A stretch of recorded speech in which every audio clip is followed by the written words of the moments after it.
అదే రోజు ఒక పోలీస్ కానిస్టేబుల్కు ఏటీఎం మిషన్లో 9,000 రూపాయలు లభించాయని సంబంధిత వ్యక్తులు తగిన ఆధారాలు చూపిస్తే వాటిని అప్పగిస్తామని సీఐ తెలిపారు.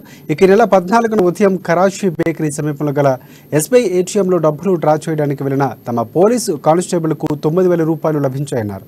ఎవరో విత్డ్రా చేసి వదిలేసి వెళ్లడంతో వాటిని గుర్తించి స్వాధీనం చేసుకున్నామని తెలిపారు. ఉదయం 9 గంటల ప్రాంతంలో ఏటీఎం ద్వారా డబ్బులు డ్రా చేసినట్లు సరైన ఆధారం చూపిస్తే వారికి డబ్బులు అప్పగిస్తామన్నారు.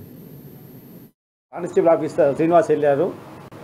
ఆయన ఏటీఎంలో అది ఏటీఎం కార్డు పెట్టే సమయం లోపలనే అంతకుముందే ఆ యొక్క డ్రా అయిన 9,000 రూపాయలు ఆల్రెడీ 9,000 రూపాయలు బయటకు వచ్చినాయి.